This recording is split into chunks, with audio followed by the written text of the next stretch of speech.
इसमें on job training का एक वर्टिकल कंपल्सरीली ऐड किया है। स्टूडेंट्स को लगता है कि 2 साल होने के बाद, out of 4 year degree program, 2 साल होने के बाद he has earned enough and would like to go for an employability, तो वो 2 साल के बाद that is connected to level 5.0। तो इस तरह का फ्लेक्सिबिलिटी उसको मिलती है और वो अच्छी तरह से वो इंडस्ट्री में काम करने के लिए खुद को सिद्ध कर पाएगा। नेशनल क्रेडिट फ्रेमवर्क जो UGC, AICTE, तो 1 क्रेडिट पर वीक 1 घंटा for theory, so in a semester it becomes 15 hours. Mumbai सहित पूरे महाराष्ट्र में जो है नई शिक्षा नीति की शुरुआत इस साल से हो रही है।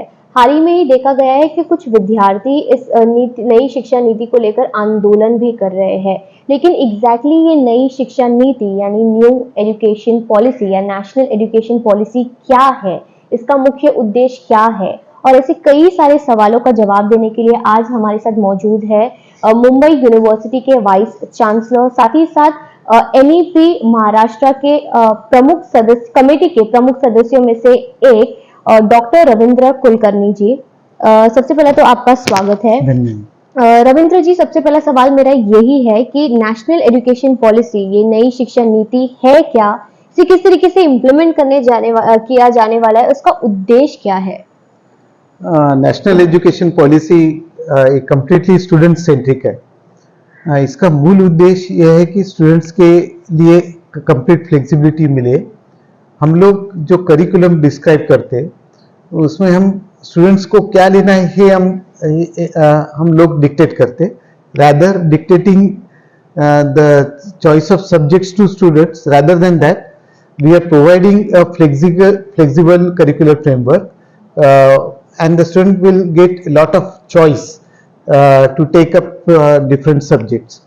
इसमें सबसे इम्पोर्टेंट पार्ट ये है कि अब तक जो करिकुलर फ्रेमवर्क में एक कंपार्टमेंटलाइजेशन था, जिसमें इंजीनियरिंग का स्टूडेंट अगर ह्यूमैनिटीज के सब्जेक्ट्स लेना चाहता था तो उसको वो चॉइस नहीं था, या एक कोई साइंसेस का स्टूडेंट है उसको इंजीनियरिंग का लेना है, या इंजीनियरिंग के स्टूडेंट्स को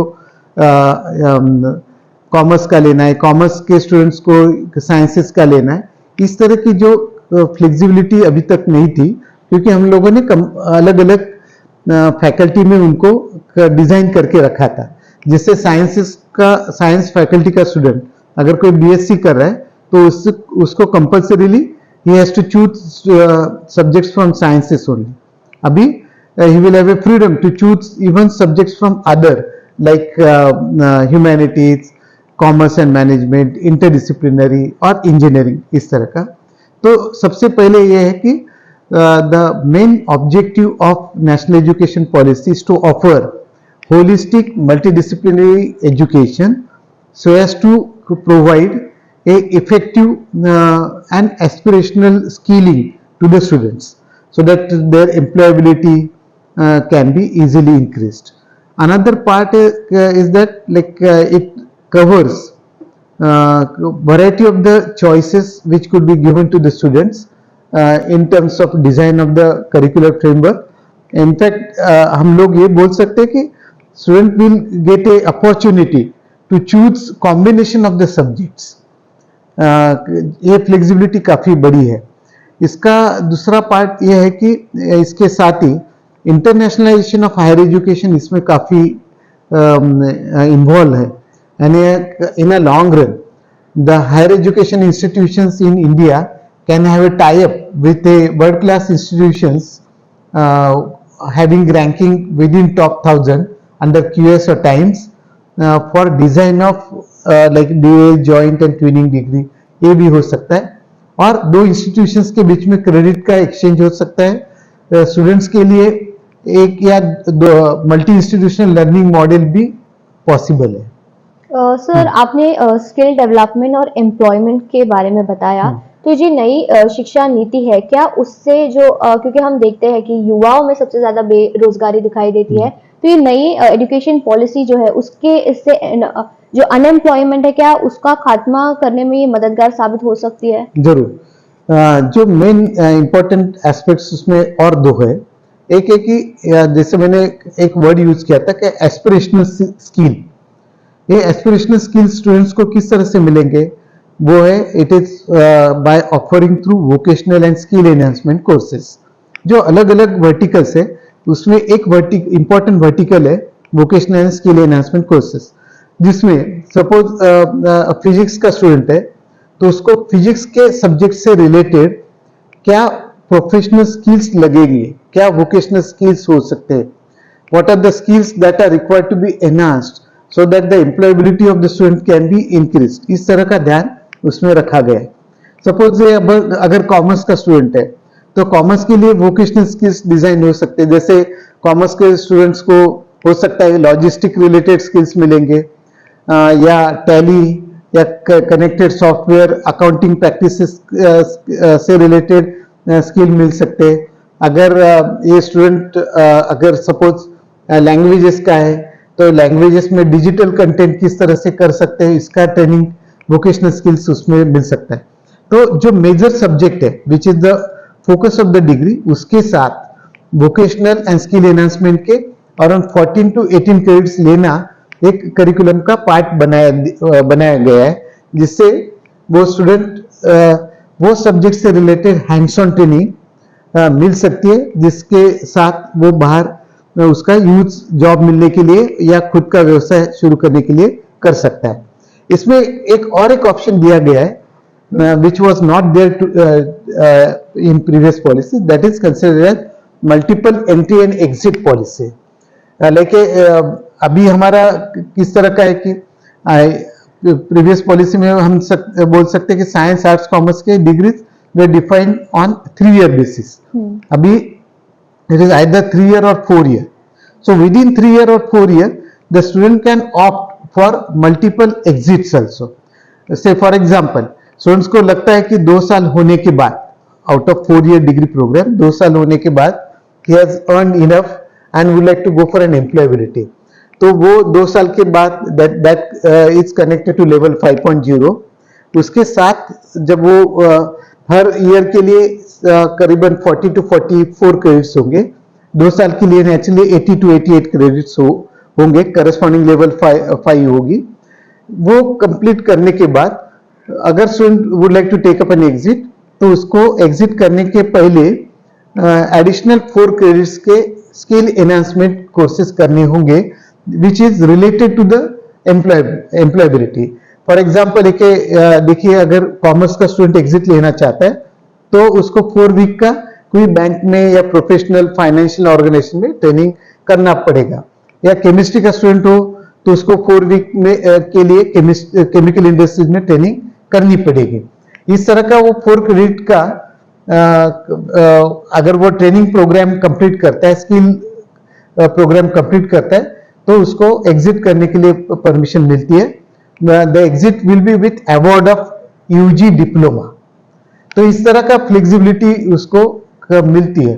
वो उसको फिर वो जॉब करने के बाद इफ ही और she feels that he or she would like to return back to mainstream education and take up next levels, so that is also allowed, that is called again multiple entries। तो वो level अभी जब job करने के बाद level 5.5 के लिए enter करेगा, क्योंकि उसने लेवल 5 के 2 year यूजी डिप्लोमा कंप्लीट किया है, तो लेवल 5.5 में उसको एंट्री मिलेगी and that is how he will move on for 3 year degree और 4 year डिग्री। ये दोनों के कारण उनको एक हैंड्स ऑन ट्रेनिंग का काफी एक्सपोजर मिलेगा। दूसरा पार्ट है इसमें ऑन जॉब ट्रेनिंग का एक वर्टिकल कंपल्सरीली ऐड किया है, यानी वो आर्ट्स कॉमर्स साइंस का स्टूडेंट हो या इंजीनियरिंग का हो, हर एक के लिए ऑन जॉब ट्रेनिंग करना कंपल्सरी है।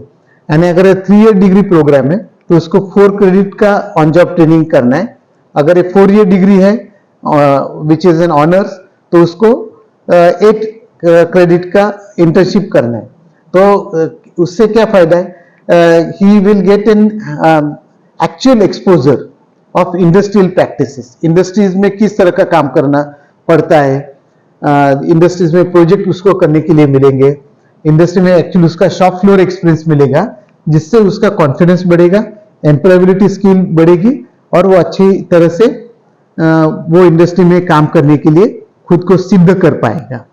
आपने ये सारे इसमें क्रेडिट शब्द बहुत ज़्यादा इस्तेमाल किया है, तो ये नई शिक्षा नीति में किस तरीके से स्टूडेंट्स को क्रेडिट दिया जाएगा? हाँ, एक्चुअली नेशनल क्रेडिट फ्रेमवर्क जो UGC, AICTE, ministry of education, NCERT, ये सब सब ऑर्गेनाइजेशंस ने मिलके नेशनल क्रेडिट फ्रेमवर्क डिजाइन किए and it was released in April 2023. तो हर एक का है कि whatever the student is learning it is creditized. Credit concept पहले से ही है, क्रेडिट कोई नई कंसेप्ट नहीं है. The only thing like the entire assessment bands are based on credit structure, the level definition is based on credit structure, and the outcome of education is based on credit structure. इस तरह का credits का और teaching learning evaluation का अच्छी तरह से correlation किया है. अगर आप डिटेल्स में क्रेडिट का देखना है तो ये है कि जब वो स्टूडेंट लेवल 4.5 यानी यूजी फर्स्ट ईयर को एडमिशन लेता है तो लेवल 4.5 में he has to complete 40 to 44 credit. Level 5 यानी 2-year UG डिप्लोमा प्रोग्राम उसको 80 to 88 है. 3-year UG डिग्री हो तो उसको 120 to 132 क्रेडिट्स होंगे और 4-year ऑनर्स और 4-year ऑनर्स विथ रिसर्च हो तो उसको 160 to 176 क्रेडिट होंगे. अभी क्रेडिट्स के डेफिनेशन क्या है? तो जनरली एज्यूमिंग दैट एक सेमेस्टर में 15 वीक है. Normally that is how semester will be comprised of 15 weeks. तो एक क्रेडिट पर वीक 1 घंटा फॉर थियरी.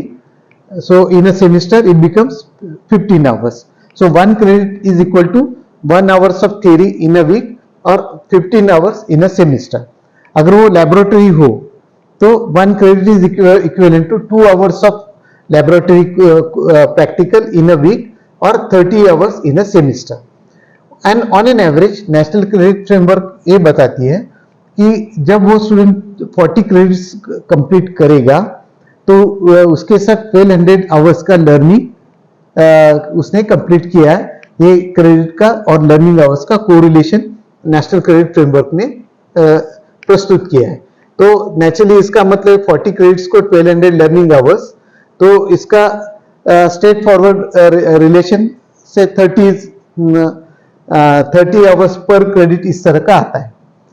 तो इस तरह का क्रेडिट की डेफिनेशंस नेशनल क्रेडिट फ्रेमवर्क ने दे दी है, जिसके कारण करिकुलर फ्रेमवर्क जब डिफाइन करेगी हर एक एजुकेशन इंस्टीट्यूशन तो उसको वो क्रेडिट्स के और लर्निंग आवर्स के कोरिलेशंस एस्टेब्लिश करने में मदद होगी. सर, जैसे कि अभी आप इतने सालों से काम कर रहे हो, अभी ये नई शिक्षा नीति जो लाई गई है, इसमें कौन सी दिक्कतों का सामना आप लोगों को करना पड़ रहा है? दिक्कत तो whenever there is a change there are always certain difficulties. अभी नया करिकुलम प्रैक्टिस आती है, नए चेंजेस आते हैं तो कुछ चैलेंजेस जरूर आते हैं. हम लोग डिफिकल्टी नहीं बोलेंगे लेकिन चैलेंजेस है कि अभी जैसा हम लोग अब तक कंपार्टमेंटलाइजेशन की तरह से काम करते थे, अभी it is completely open. And इसका मतलब है कि जब अब हम लोग साथ में काम करते हैं, आर्ट्स, कॉमर्स, साइंस, इंजीनियरिंग, तो स्टूडेंट्स को अलग अलग डिसिप्लिन के क्रेडिट्स लेने के लिए पॉसिबिलिटी होती है. एनईपी का तो इंपॉर्टेंट ऑब्जेक्टिव यही है कि the student must get multidisciplinary exposure. Student must have a choice to switch over from one discipline to another discipline. Student should get an availability of different modes of learning. face to face होगा, classroom type, या online mode हो, distance learning हो, या hybrid mode है. तो when you are talking about transfer of courses from one discipline to another discipline, जिससे कि student एक डिसिप्लिन का स्टूडेंट दूसरे डिसिप्लिन का कोर्स ले रहा है, तो उस तरह की रचना हमें लगानी जरूरी है कि जैसा कॉमर्स का स्टूडेंट कुछ ह्यूमैनिटीज के कोर्सेस ले रहा है तो वो अवेलेबल करना ही पहले इंपॉर्टेंट पार्ट है. तो इसका मतलब है करिकुलर फ्रेमवर्क में हमें baskets of courses will have to be provided from where the student can choose. So जिसका कॉमर्स से मेजर डिग्री है तो उसको ह्यूमैनिटी का कुछ बास्केट मिल रहा है, कुछ साइंसेस का मिल रहा है, and he has an option to choose either from humanities और साइंसेस. तो इस तरह की रचना खड़ी करना ये एक इंपॉर्टेंट चैलेंज है.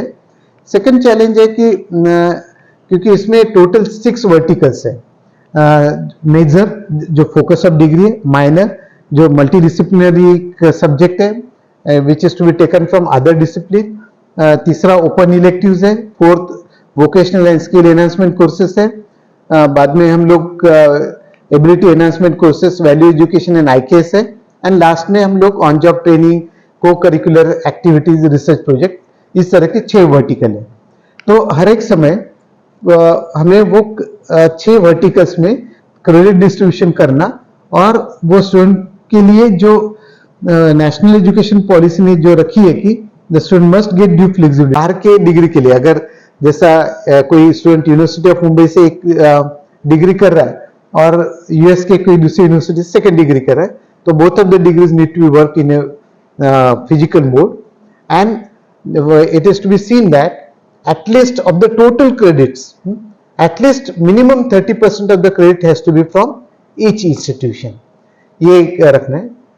Another part है, a dual degree में there has to be a mechanism whereby the student, if he is willing to take up exit at different level, तो उसका ऑप्शन उसमें होना चाहिए, ये important है। और उसके लिए ड्यूअल डिग्री करने के लिए जो इंडियन इंस्टीट्यूशन है उसका नैक ग्रेड ए हो या एनआरएफ रैंकिंग टॉप 100 में हो, और जो वर्ल्ड क्लास यूनिवर्सिटी जो बाहर की है उनका QS times ranking with in 1000 हो, ये इंपॉर्टेंट रिक्वायरमेंट है। दूसरा पार्ट है उसमें जॉइंट डिग्री। जॉइंट डिग्री में the overall curriculum for that degree jointly designed by the 2 institutions, and out of the 8 semesters, some of the semesters are taken up at host institution and remaining semesters are taken up at other institution. तो दोनों institution ने मिलकर वो joint degree दी है इसका, और वो भी अगेन रिक्वायरमेंट है कि minimum 30% credit from either of the institution. Twinning more flexible है, twinning concept, twinning degree more flexible. हम बोलते हैं कि 4 साल हो तो 8 सेमिस्टर है, तो उसमें इवन लाइक ट्विनिंग डिग्री में the degree is offered by host institution only. Joint में it is by host and collaborating institution. Dual degree में there are 2 separate degrees.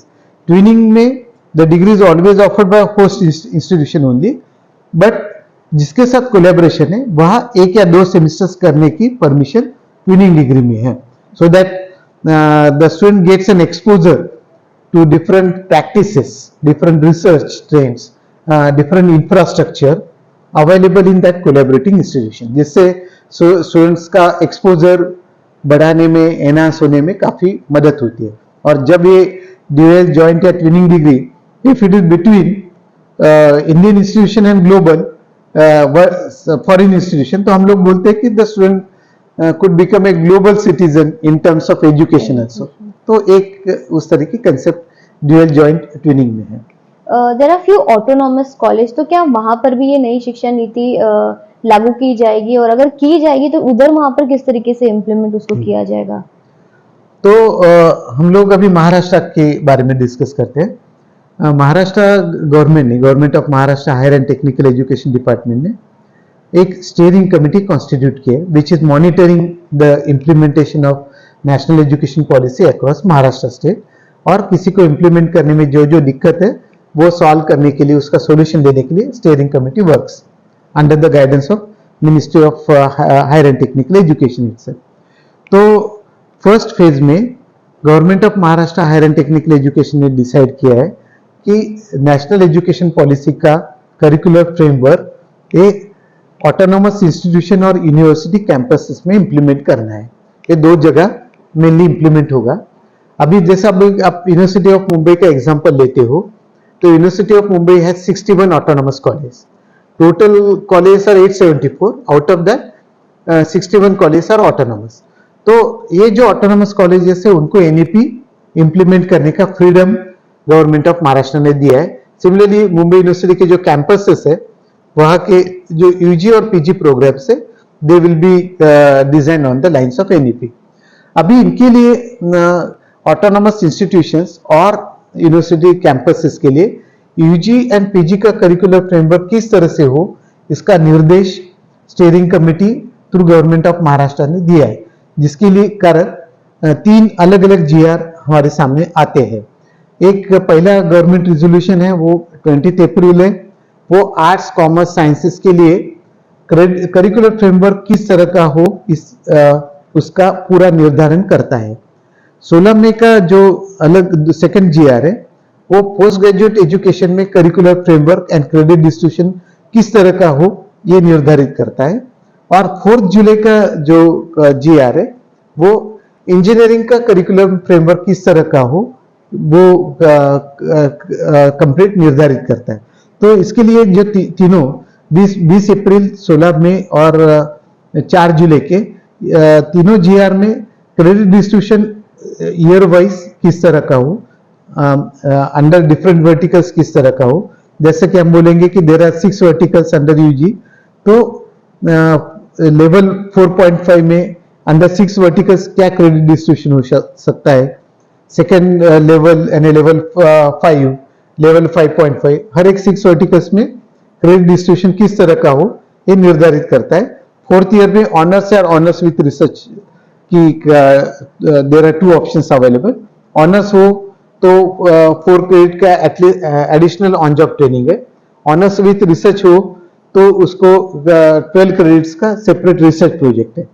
Post graduate का जब करिकुलर फ्रेमवर्क देखते हैं तो पोस्ट ग्रेजुएट में specialisation based curricular framework है। There are multiple electives options which are given at each semester, so there are 16 credit electives available under specialization, and in addition research methodology, on job training and research project, इस तरह का distribution उसमें देखे रखा है। तो autonomous college को curricular framework करने के लिए, डिसाइड करने के लिए ये इस तरह का कंप्लीट गाइडलाइन देने के कारण they are in a position to design their courses. अभी steering committee has interacted lot with autonomous college as well as university campuses, and उसके कारण कंप्लीट जनवरी टू जून तक ये इंटरेक्शन होने के कारण हर एक ऑटोनॉमस कॉलेज का करिकुलर फ्रेमवर्क अभी डिसाइड हुआ है, and that is available for students to choose. Sir, ये नई शिक्षा नीति आने से ना सिर्फ स्टूडेंट्स में बल्कि पेरेंट्स और टीचर्स में भी जो है बहुत सारे क्वेश्चंस अराइज हुए हैं। तो इस क्योंकि मुंबई यूनिवर्सिटी के वाइस चांसलर और साथ ही साथ नई शिक्षा नीति के कमेटी के प्रमुख सदस्य होने के नाते आप एक जिम्मेदार व्यक्ति है, तो अभी तक आप लोगों ने कौन से ऐसे कदम उठाए हैं ताकि ये जो नीति है वो अच्छे से और एग्जैक्टली लोगों तक और स्टूडेंट्स, टीचर्स और पेरेंट्स तक पहुंच सके? This is a very important question because whenever there is a change, the change needs to be sensitized. तो हम लोग अलग अलग स्टेक होल्डर्स की बात करते हैं, टीचर्स है, संस्था चालक है, कॉलेज के प्राचार्य है, स्टूडेंट्स है और पेरेंट्स है। तो स्टीयरिंग कमेटी ने what they did, they started interacting first with pro vice chancellors and deans of different state universities. So जनवरी से वो डिस्कशन चालू हो गया, जिससे एक common uniform curricular framework was decided with 6 different verticals. Then in second phase, the steering committee started interacting with autonomous college because they were supposed to implement in the first phase the national education policy. तो वो प्राचार्य और उनके जो IQAC coordinators है उनकी meetings ली गई और they were trained in design of the curricular framework, और ट्रेन करने के बाद उनको they were asked to make presentation, and presentation में जहां जहां रिफॉर्म्स की जरूरत है वो स्टीयरिंग कमेटी ने सजेस्ट किया है। तीसरा पार्ट है स्टीयरिंग कमेटी के जो अलग अलग मेंबर्स है, they started working as a mentor for the different autonomous college. So हर एक स्टीयरिंग कमेटी के मेंबर के पास 10 ऑटोनॉमस कॉलेज दिए गए, so that they will mentor those autonomous college, and कोई भी उनको इश्यूज आता है तो then that could be solved out. Particularly students के लिए the steering committee through government of Maharashtra has already communicated to all universities to conduct sensitization program for students and parents, और हर university ने इस तरह के सेंसिटाइजेशन प्रोग्राम ले लिए हैं। जैसा कि यूनिवर्सिटी ऑफ मुंबई ने सेंसिटाइजेशन के काफी 3 अलग अलग प्रोग्राम्स ले लिए हैं, और then there are different ways by which the sensitization of the students have been conducted, like frequently asked questions हो। गवर्नमेंट ऑफ महाराष्ट्र ने तो एक साइट बनाई है जिसमें इंफॉर्मेशन पूरी दी गई है। देर आर लाइक छोटे वीडियोस बनाए गए हैं, and like the way of presentation which makes student to easy to understand. इस तरह के प्रेजेंटेशन उन्होंने छोटे छोटे प्रेजेंटेशंस बनाए और जिसके साथ कनेक्टेड इंफॉर्मेशन भी है। तो गवर्नमेंट ऑफ महाराष्ट्र ने भी काफी उसमें एफर्ट्स लिए। हमारे अलग अलग मेंबर्स ने रेडियो हो, टेलीविजन पर हो, इस वहाँ इंटरव्यूज देके स्टूडेंट्स और पेरेंट्स को सेंसिटाइज करने का प्रयत्न किया है। मैं आपके माध्यम से टीवी को स्पेशली धन्यवाद देता हूँ कि आपने भी इस माध्यम से स्टूडेंट के लिए, पेरेंट्स के लिए और अदर स्टेक होल्डर्स के लिए सेंसिटाइजेशन के लिए ये कार्यक्रम, इंटरव्यू का कार्यक्रम रखा। इसके लिए आपका भी हम धन्यवाद देते हैं। सर, मेरा आखिरी सवाल यही होगा और अंत में मैं विद्यार्थियों के तरफ से ये पूछना चाहूंगी कि पुरानी शिक्षा नीति और नई शिक्षा नीति में स्टूडेंट्स को क्या बेनिफिट मिलने वाला है? असली बेनिफिट तो स्टूडेंट को ही है। यानी मैं कुछ अलग अलग एग्जाम्पल आपको प्रस्तुत करता हूँ जिससे आपको ध्यान में आएगा कि स्टूडेंट के लिए कितना बेनिफिट है। हम लोग एक एग्जाम्पल है कि हम लोग सोचते हैं कि स्टूडेंट इंजीनियरिंग फर्स्ट ईयर में जाता है, बाद में एज ए मतलब उसके पेरेंट्स बोलते हैं कि go for engineering because it has better employability. वो इंजीनियरिंग फर्स्ट ईयर लेता है और बहुत बार होता क्या है कि the student finds it very difficult to proceed further. तो ध्यान में आता है कि उसका वो एक साल होने के बाद वो फिर से छोड़ के नई शुरुआत करने का प्रयत्न करता है, जिसके कारण उसका एक साल का लॉस भी होता है। अभी नई शिक्षा नीति में, राष्ट्रीय शिक्षा नीति में, the students have been given choice to change of discipline, students have been given choice to change even institutes also. तो उससे उसका लॉस कहीं नहीं हो रहा है। यानी अलग अलग लेवल पे वो डिसिप्लिन चेंज करना या इंस्टीट्यूट चेंज करना उसके लिए इजी है, एक पार्ट। तो एक जो ड्रॉप आउट्स काफी कार्य हो जाता था, पर्टिकुलर बिकॉज एक डिसिप्लिन चूज किया है और वो डिसिप्लिन में वो स्टूडेंट डजंट फाइंड कंफर्टेबल, तो वो जब डिसिप्लिन चेंज करने का सोचता है तो उसका पहले लॉस हो जाता था, अभी लॉस नहीं होगा। That credits are counted and then the student takes up a next stage. It's पहला एग्जाम। सेकेंडली कि हम लोग देखते हैं कि हर स्टूडेंट के पास कुछ ना कुछ क्वालिटीज रहती है। हालांकि वो पढ़ाई में अच्छा है इसलिए स्पेसिफिक साइंसेस, इंजीनियरिंग, कॉमर्स के कोर्सेस लेता है, लेकिन उसका एक इनहेरेंट हॉबी भी हो सकती है। Like he may be good in music, he may be good in sports, he may be good in other activities. तो ये जो एक्टिविटीज है, स्पोर्ट्स हो, को करिकुलर एक्टिविटीज हो, एनसीसी हो, एनएसएस हो, ये सभी एक्टिविटीज क्रेडिटाइज की गई है, जिसके कारण वो स्टूडेंट अपनी जो ब्रांच है, एम्प्लॉयबिलिटी पॉइंट ऑफ व्यू से ब्रांच तो लेगा ही, लेकिन उसकी खुद जो हॉबीज है वो भी हॉबीज वो परस्यू करने का in terms of acquiring credit वो कर सकता है, जिसके कारण उसको दो अलग अलग पैरेलल करियर करने के चॉइस मिलते हैं। स्किल एनहांसमेंट कोर्सेज के ऐड होने के कारण वो स्टूडेंट्स को हमेशा कॉन्फिडेंस रहेगा कि उसके पास there are certain skills which are inherent available and he और she can use it in the job or probably for going for a startup activity। तो ये अलग अलग कारणों के कारण स्टूडेंट्स को काफी चेंज और बेनिफिट इसमें महसूस होगा। और हमने जब बोला है कि स्टूडेंट्स को इतना एक सब्जेक्ट इंजीनियरिंग का एज ए मेजर डिग्री और दूसरी हिस्ट्री की माइनर डिग्री, इस तरह का करना इजी हो जाता है स्टूडेंट के लिए। तो ये जो फ्लेक्सिबिलिटी मिली है, that is really very much beneficial from this point of view of the student। हमने अलग अलग सेंसिटाइजेशन प्रोग्राम में जब ये प्रेजेंट किया स्टूडेंट के सामने, the students were very much excited कि ये भी मिल सकता है। इस तरह का स्टूडेंट के फेस पर हम लोग जब सरप्राइज देखते हैं, जब एंक्शियसनेस उसका देखते, विलिंगनेस देखते हैं, और जिस तरह का आगे हो सकता है जिसके कारण उसके चेहरे पर जो रौनक आती है, वो हम देख के समझ में आ जाता है कि the implementation and execution of national education policy in true philosophy and true spirit will always provide the best benefit, and the student will always get the best way of learning, and the learning will not be limited only to occupational skills, but उसको ये occupational skill के साथ, that which is learning to know and learning to do, उसके साथ उसको एक responsible citizen बनाने की भी प्रस्तुति करता है, जैसा कि उसको वैल्यू एजुकेशन है, एबिलिटी एनहांसमेंट कोर्सेस है, एनसीसी है, तो उसका एक लीडरशिप डेवलपमेंट हो, उसके वैल्यू एजुकेशन थ्रू कॉन्स्टिट्यूशन समझ लेगा, जिसके कारण उसको एक रिस्पॉन्सिबल सिटीजन बनने में मदद होगी।